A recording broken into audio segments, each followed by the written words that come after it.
जय जगन्नाथ समस्त को मो यूट्यूब चैनल स्वागत।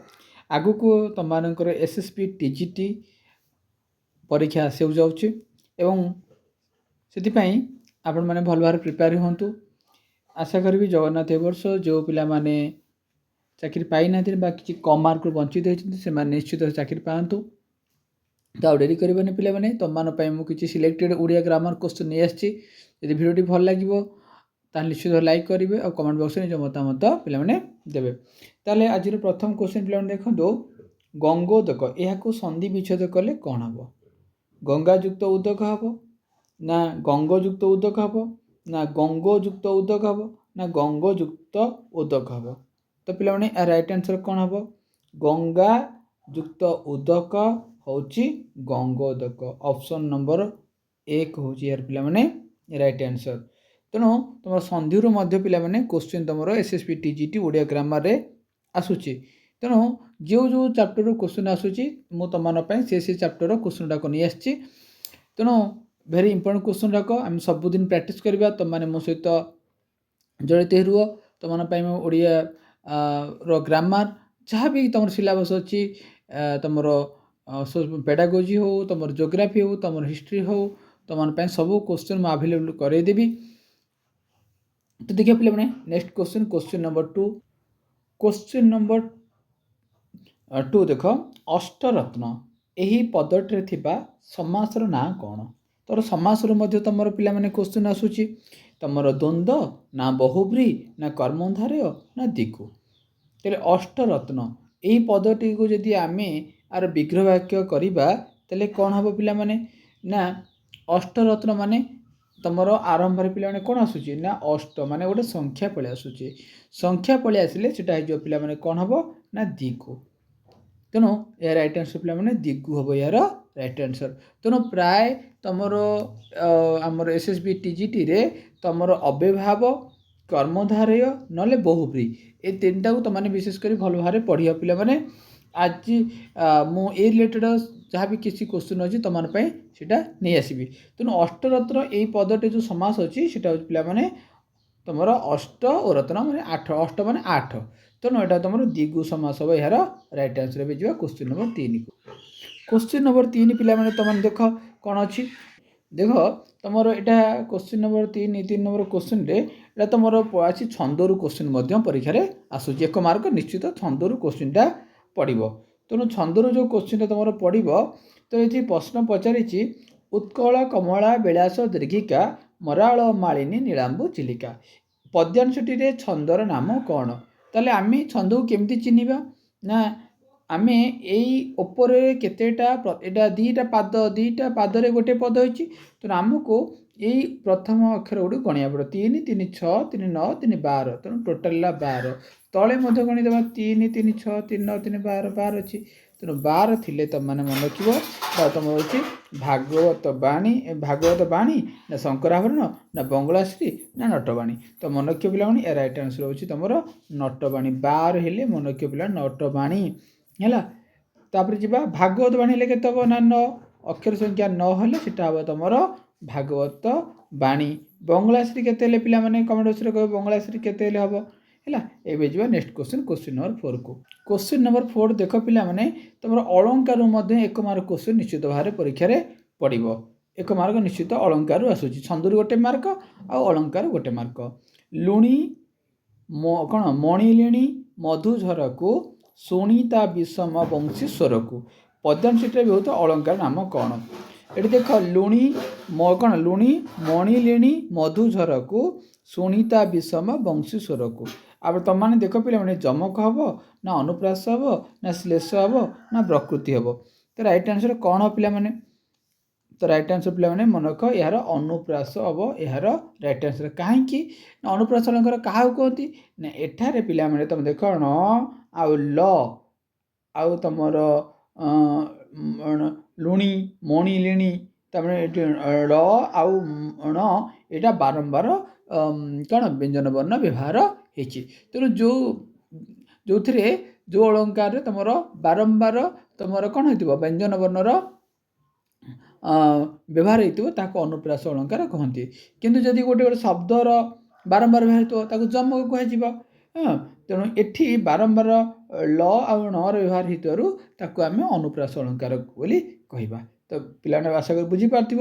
ତ ରାଇଟ୍ ଆନ୍ସର୍ ହେବ ଅନୁପ୍ରାସ ଅଳଙ୍କାର। ଅଳଙ୍କାରରୁ ମଧ୍ୟ ତୁମର ଗୋଟେ ମାର୍କ କ୍ୱେଶ୍ଚିନ୍ ଆସୁଛି। ନେକ୍ସଟ କ୍ୱେଶ୍ଚିନ୍ ଦେଖିବା।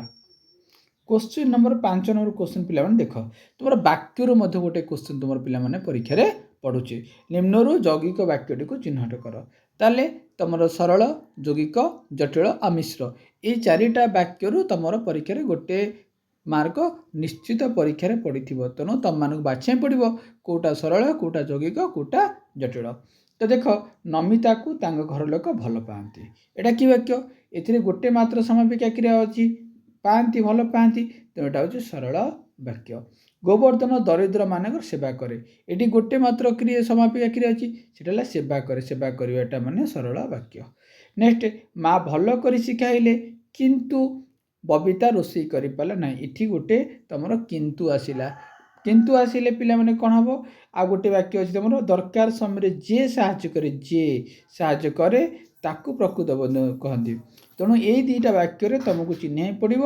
ଏ ବାକ୍ୟ ଦୁଇଟା ତ ଦେଖ କିନ୍ତୁ ଅଛି, ତେଣୁ ଓ ଏବଂ କିନ୍ତୁ, ଓ ଏବଂ କିନ୍ତୁ, ମାତ୍ର ଏସବୁ ଶବ୍ଦ ଥିଲେ ତେଣୁ ତୁମମାନେ ଜାଣିବ ଏସବୁ କ'ଣ ଯୌଗିକ ବାକ୍ୟ ହେବ ରାଇଟ୍ ଆନ୍ସର୍। କିନ୍ତୁ ଯେ, ଯେତେବେଳେ, ସେତେବେଳେ ଏ ଶବ୍ଦ ସବୁ ଥିଲେ ତୁମେ ଜାଣିବ ଏଟା ହେଉଛି ସବୁ ଜଟିଳ ବାକ୍ୟ। ତେଣୁ ସରଳ ବାକ୍ୟରେ ଗୋଟେ ସମାପିକା କ୍ରିୟା ଥାଏ। ଯୌଗିକ ବାକ୍ୟ ପିଲାମାନେ କେମିତି ଚିହ୍ନିବ? ଓ ଏବଂ କିନ୍ତୁ, ଇଏ ଦେଖ ଇଏ ଗୋଟେ ସରଳ ବାକ୍ୟ। ମା ଭଲ କରି ଶିଖାଇଲେ, ଇଏ ଗୋଟେ ସରଳ ବାକ୍ୟ। ବବିତା ରୋଷେଇ କରିପାରିଲା ନାହିଁ, ଇଏ ଗୋଟେ ସରଳ ବାକ୍ୟ। ଦୁଇଟା ସରଳ ବାକ୍ୟକୁ ଇଏ କ'ଣ କରିଛି? କିନ୍ତୁ, ଓ ଏବଂ କିନ୍ତୁ ଏମାନେ ସବୁ କ'ଣ କରିବେ? ସବୁ କାହାକୁ ଦୁଇଟା ବାକ୍ୟ ଯୋଡ଼ିଛନ୍ତି। ତେଣୁ ଏଥିପାଇଁ ଆକୁ ଦୁଇଟା ସରଳ ବାକ୍ୟକୁ ବା ଏକ ବା ଏକାଧିକ ସରଳ ବାକ୍ୟକୁ କ'ଣ କଲେ? ଯୋଗ ହୋଇ ଯୌଗିକ ବାକ୍ୟଟା ଗଠିତ। ରାଇଟ୍ ଆନ୍ସର୍ ହେବ ତୁମର କ'ଣ? ଅପସନ୍ ନମ୍ବର 3 ହେବ ଚିଆର ରାଇଟ୍ ଆନ୍ସର୍। ବୁଝିପାରୁଥିବ। ନେକ୍ସଟ ଯିବା କ୍ୱେଶ୍ଚିନ୍ ନମ୍ବର 6କୁ। क्वेश्चन नंबर 6 देख निम्नरू नास्तिवाचक वाक्यटी चिन्हट कर। जी नास्तिवाचक, नास्तिवाचक साधारण केमती चिन्हवा ना नहीं शब्दटी थी। बापा एत टंका देले, एटा कि वाक्य? एटा हूँ विवृसूचक वाक्य। विवृसूचक वाक्य। तुमर नियम मु पाली पारि नहीं, ये नहीं आसला। नहीं माने यहाँ हूँ नास्तिवाचक वाक्य। आज के तारीख? ये वाक्य शेष में कौन पिलाने प्रश्न अच्छी, एटा हूँ प्रश्नवाचक वाक्य। आज्ञा मत साहय करूँ, यहाँ कौन? आदेश बा उपदेशसूचक वाक्य। बुझीपार। एबे जिबा क्वेश्चन नंबर 7 को। क्वेश्चन नंबर 7 देख विजय कलिकता जीव। एठारे विजय कलिकता जीव, यार सठिक कर्मवाच्य कौन?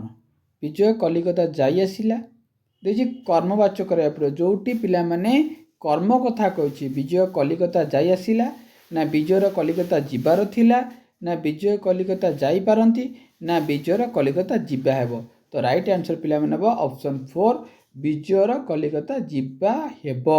काहेकि ना ये देख ये कौन जीव माने क्रियाटा कौन अच्छी पिला माने तुमर फ्यूचर अच्छी। तो फ्यूचर अच्छी माने तुमको आसिला पास्ट थिला पारंती सब नहीं। तेणु विजयर कलिकता जीवा हेबो हेबो राइट आंसर। बुझीपारे। ऑप्शन नंबर 4 हूँ यार राइट आंसर। जो क्वेश्चन नंबर 8 को। क्वेश्चन नंबर 8 देख पिला माने निर्दिष्ट रूपे अनेक जनकर बा गोटिएर संज्ञा बा नाम को बुझाए। ये देख कहीदेला सब मन रख पिला माने क्वेश्चन पढ़ला बेले तमें बुझिकी पढ़ले उत्तर तुम्हें निश्चित कर। जिते तुम्हें फटाफट क्वेश्चन पढ़ा चेष्टा कर ताहले तुम्हें क्वेश्चन जानी क्वेश्चन आंसर भूल कर जिते परीक्षा कौन क्वेश्चन पढ़ुची तुमको इजी प्रश्न तुम्हें पढ़ी बुझार भूल कले उत्तरटा भूल जाटा को तुम घर आसी देखला बेलू अरे ये प्रश्न ये पढ़ी मुझे भूल करी। तेणु तुम मैंने सेमती कर ना कौन सी प्रश्न पढ़ला बेले आराम से प्रश्न को पढ़ एवं बुझ समय नि एवं ताकू उत्तर करने चेष्टा कर। ताहले ये कौन कहला गोटिएर संज्ञा बा नाम को बुझाए। ताहले संज्ञा और नाम को बुझेले कौन कह जातिवाचक कह ना ताकू गुणवाचक कह ना नामवाचक कह ना तो वस्तुवाचक। तेणु जो संज्ञा को बुझेला तो कौन कह संज्ञा बा ये नाम कहीदेला। तो राइट आंसर हो नामवाचक विशेष्य। तेणु तुम विशेष्य विशेषण सर्वनाम अव्यय क्रियार क्वेश्चन तुम पढ़ुची तुम आपको तुम देखी नब है। एवं देखा क्वेश्चन नंबर 9 को। क्वेश्चन नंबर देख 9 नंबर क्वेश्चन ନିତା ଆପେ ଗାଈ ଶିଖିଲା। ବାକ୍ୟ କ'ଣ ବାକ୍ୟଟିରୁ ସର୍ବନାମ ପଦ କି ମୁଁ ଏବେ କହିଥିଲି ତୁମର ବିଶେଷ୍ୟ ବିଶେଷଣ ସର୍ବନାମ କ୍ରିୟା ଆବରେ କ୍ୱେଶ୍ଚିନ୍ ଆସୁଛି। ତେଣୁ ନିତା ଆପେ ଗାଈ ଶିଖିଲା ଏଇ ବାକ୍ୟରେ ସେ ପଚାରୁଛି ଯେ ସର୍ବନାମ ପଦ କିଏ। ନିତା ଗୋଟେ ସର୍ବନାମ, ନା ଆପେ ଗୋଟେ ସର୍ବନାମ, ନା ଗାଈ ଗୋଟେ ସର୍ବନାମ, ଶିଖିଲା ଗୋଟେ ସର୍ବନାମ। ଆ ଭିତରେ ରାଇଟ୍ ଆନ୍ସର ହେଉଛି ପିଲାମାନେ ଆପେ। ଆପେ ହେଉଛି ଗୋଟେ କ'ଣ ନା ଗୋଟେ ସର୍ବନାମ, କିନ୍ତୁ ନିତା ଗୋଟେ ନାମବାଚକ ବିଶେଷ୍ୟ। ଗାଈ ଶିଖିଲା ହେଉଛି ଗୋଟେ କ'ଣ କ୍ରିୟାବାଚକ ବିଶେଷ୍ୟ, କିନ୍ତୁ ଆପେ ଆପେ ହେଉଛି ଗୋଟେ ତୁମର ସର୍ବନାମ ପଦ। ଅପସନ୍ ନମ୍ବର 1 ହେଉଛି ରାଇଟ୍ ଆନ୍ସର। ଓକେ, ଏବେ ଯିବା ପିଲାମାନେ ନେକ୍ସଟ କ୍ୱେଶ୍ଚିନ୍ ନମ୍ବର 10କୁ। କ୍ୱେଶ୍ଚିନ୍ ନମ୍ବର 10 ଦେଖ ପିଲାମାନେ ଦେଇଛି ଶାରୀରିକ ଶବ୍ଦ ଆ ଭିତରୁ କେଉଁଟା ଠିକ୍। ତୁମର ଶୁଦ୍ଧ ଅଶୁଦ୍ଧରୁ 100% କ୍ୱେଶ୍ଚିନ୍ ଆସୁଛି। ବାରମ୍ବାର ମୁଁ କହୁଛି ତୁମର SSB TGT ହେଉ RST ହେଉ RST ମେନ୍ରେ ମଧ୍ୟ ତୁମର ବାରମ୍ବାର ତୁମର ଆସିଷ୍ଟାଣ୍ଟ ଟିଚର ଯେଉଁ ଆସିବ ତାହାର ମଧ୍ୟ ସେଥିରେ ମଧ୍ୟ ବାରମ୍ବାର ଏ କ୍ୱେଶ୍ଚିନ୍ ଯାକ ଆସୁଛି। ତେଣୁ ଶାରୀରିକ ତୁମମାନେ ପିଲାମାନେ ମନେ ରଖିବ କେଉଁଟା ଠିକ୍ ଆ ଭିତରକୁ। ତୁମମାନେ ହର୍ଷିକାର ଠିକ୍ ନା ଦୀର୍ଘିକାର, ଆଗେ ହର୍ଷିକାର ନା ଆଗେ ଦୀର୍ଘିକାର, ଏଇଗୁରା ତୁମକୁ କନଫ୍ୟୁଜ୍ କରିବ। ତେଣୁ ତୁମମାନେ ବାରମ୍ବାର ମୁଁ କହିଛି ଶୁଦ୍ଧ ଶୁଦ୍ଧ ଇମ୍ପୋର୍ଟାଣ୍ଟ ୱାର୍ଡ଼କୁ ବାଛି ଦେଇ ନୋଟ୍ କରିଦେବ। ସବୁଦିନ 5-5ଟା କି 10-10ଟା ଯେତିକି ପାରିବ ତାକୁ ବାରମ୍ବାର ମନେ ପକାଇକି ତାକୁ ଲେଖିବ। ଲେଖିବା ଦ୍ୱାରା କ'ଣ ହେବ ନା ଶବ୍ଦଗୁଡ଼ାକ ତୁମ ପୁରା ମନ ରହିଯିବ। ଯେ ଖାଲି ମନେ ରଖିଥିଲେ ହର୍ଷିକାର ଦୀର୍ଘିକାର ହର୍ଷିକାର ମନେ ରଖିଲେ ହେବ ନାହିଁ। ତେଣୁ ବାରମ୍ବାର ତୁମକୁ 5ଟା ଖଣ୍ଡେ ଲେଖିବା ପାଇଁ ପଡ଼ିବ। ତେଣୁ ମନେ ରଖିବ ଆଗେ ହେଉଛି ତୁମମାନଙ୍କର ଦୀର୍ଘିକାର, ତାପରେ ହେଉଛି ହର୍ଷିକାର ହେଲା। ତାବ୍ଲେସ ବା ତାଲବ୍ୟ ସହ ହର୍ଷିକାର ସା, ରରେ ଦୀର୍ଘିକାର ତାପରେ ହର୍ଷିକାର, ଆଗେ ଦୀର୍ଘିକାର ତାପରେ ହର୍ଷିକାର, ଏଇଟା ମନେ ରଖିବ ହେଲା। ଆଗେ ହର୍ଷିକାର ନୁହେଁ, ଆଗେ ହେଉଛି ଦୀର୍ଘିକାର ତାପରେ ହର୍ଷିକାର। ତେଣୁ ଅପସନ୍ ନମ୍ବର 2ଟା ହେଉଛି ଏହାର ରାଇଟ୍ ଆନ୍ସର। ଏବେ ଯିବା କ୍ୱେଶ୍ଚିନ୍ ନମ୍ବର 11କୁ। କ୍ୱେଶ୍ଚିନ୍ ନମ୍ବର 11 ଦେଇଛି ଅଳ୍ପଜୀବୀ ଏ ଶବ୍ଦର ବିପରୀତ ଶବ୍ଦ କ'ଣ ହେବ। ଦୀର୍ଘଜୀବୀ ନା କର୍ମଜୀବୀ ନା ଧର୍ମଜୀବୀ ନା ତୁମର ନ୍ୟାୟଜୀବୀ। ତ ମନେ ରଖିବ ଅଳ୍ପଜୀବୀର ହେବ, ଅଳ୍ପ ମାନେ କମ୍, ଦୀର୍ଘ ମାନେ ଅଧିକ। ତ ଦୀର୍ଘଜୀବୀ ହେଉଛି ଏହାର ରାଇଟ୍ ଆନ୍ସର ହେଲା। ତ ଏବେ ଦେଖିବା 12 ନମ୍ବର କ୍ୱେଶ୍ଚିନ୍କୁ। 12 ନମ୍ବର କ୍ୱେଶ୍ଚିନ୍ ଦେଖ, 12 ନମ୍ବର କ୍ୱେଶ୍ଚିନ୍ ଦେଇଛି ଏହି ଉପନ୍ୟାସ ପାଇଁ ସୁରେନ୍ଦ୍ର ମହାନ୍ତି କେନ୍ଦ୍ର ସାହିତ୍ୟ ଏକାଡେମୀ ପୁରସ୍କାର ଲାଭ କରିଛନ୍ତି। ତାହେଲେ କେନ୍ଦ୍ର ସାହିତ୍ୟ ଏକାଡେମୀ ପୁରସ୍କାର କେଉଁ ବିଷୟ ପାଇଁ ସୁରେନ୍ଦ୍ର ମହାନ୍ତି ପୁରସ୍କାର ପାଇଛନ୍ତି। ଭେରି ଇମ୍ପୋର୍ଟାଣ୍ଟ କ୍ୱେଶ୍ଚିନ୍ ପିଲାମାନେ।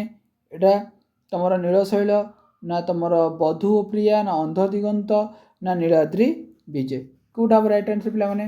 ତ ମନେ ରଖିବ ରାଇଟ୍ ଆନ୍ସର ପିଲାମାନେ ନୀଳଶୈଳ ପାଇଁ ସୁରେନ୍ଦ୍ର ମହାନ୍ତି କେନ୍ଦ୍ର ସାହିତ୍ୟ ଏକାଡେମୀ ପୁରସ୍କାର। ତୁମର ଲେଖାଲେଖରୁ ମଧ୍ୟ ପରୀକ୍ଷାରେ ପିଲାମାନେ 1-2ଟା ମାର୍କ ଆସୁଛି। ତେଣୁ ତୁମମାନେ ସେ ଲେଖାଲେଖକୁ ମଧ୍ୟ ମନେ ରଖ। ଏବେ ଦେଖିବା କ୍ୱେଶ୍ଚିନ୍ ନମ୍ବର 13କୁ। କ୍ୱେଶ୍ଚିନ୍ ନମ୍ବର 13 କ'ଣ ଦେଇଛି ଦେଖ ପିଲାମାନେ। ଜନ୍ମଭୂମି ପାଠ୍ୟାଂଶଟି କେଉଁ ପ୍ରବନ୍ଧରୁ ଗୃହୀତ ହୋଇଛି।